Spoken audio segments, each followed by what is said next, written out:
तो आज बात करते हैं एक ऐसे इस्तीफे की जो सिर्फ एक इस्तीफा नहीं बल्कि एक बड़ी कहानी की शुरुआत हो सकता है। हम बात कर रहे हैं जो केंट की, जिनके एक कदम ने ईरान युद्ध पर चल रहे पूरे विमर्श के अंदर की दरारों को सामने ला दिया है। और देखिए, ये कोई छोटी मोटी बात नहीं है। ये पहली बार हो रहा है कि डोनाल्ड ट्रंप के किसी इतने बड़े पद पर बैठे व्यक्ति ने इस तरह विरोध करते हुए अपना पद छोड़ा हो। तो आखिर ये पूरा मामला है क्या?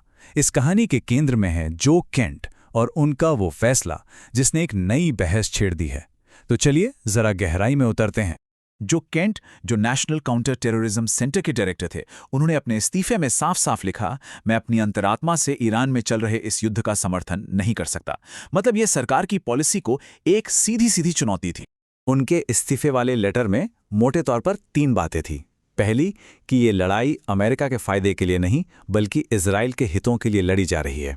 दूसरी, उन्होंने कहा कि सरकार ये जो तत्काल खतरे की बात कर रही है वो असल में बढ़ा चढ़ाकर बताई जा रही है। और तीसरी कि इस युद्ध के लिए अमेरिकी सैनिकों की जान देना जायज नहीं है। अब केंट ने तो ये कह दिया, लेकिन दूसरी तरफ से जवाब भी उतना ही तीखा आया।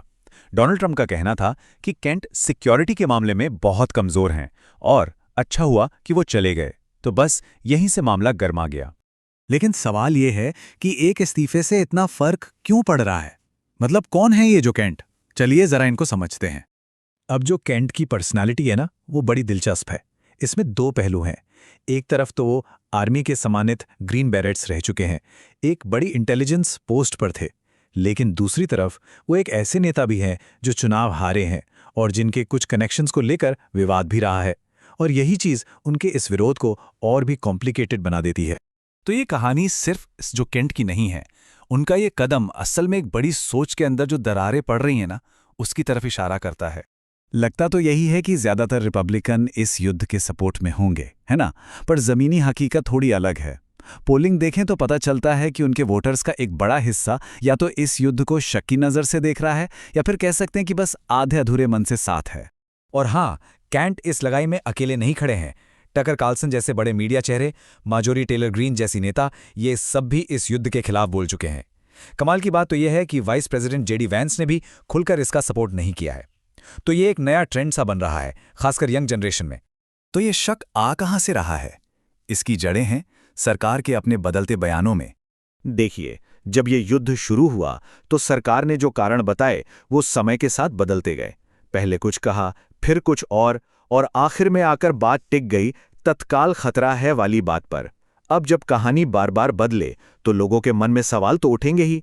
और सबसे बड़ी बात यह है कि इस तत्काल खतरे वाले दावे को साबित करने के लिए पब्लिक में कोई मजबूत सबूत पेश ही नहीं किया गया और यहीं पर सरकार का पूरा तर्क कमजोर पड़ जाता है। तो चलिए अब सब कुछ समेटते हैं। इस एक इस्तीफे का असली मतलब क्या है और अब आगे क्या हो सकता है? देखिए, एक बात साफ है, ऐसा नहीं है कि केंट के इस्तीफे से रातों रात कोई क्रांति आ जाएगी।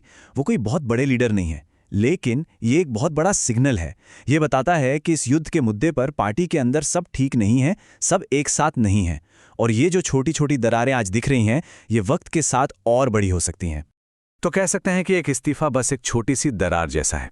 पर असली सवाल ये है कि जब दबाव और बढ़ेगा तो क्या होगा? क्या यह दरार एक बड़ी खाई में बदल जाएगी? यही वो सवाल है जो आने वाले वक्त में इस पूरे मामले की दिशा तय करेगा।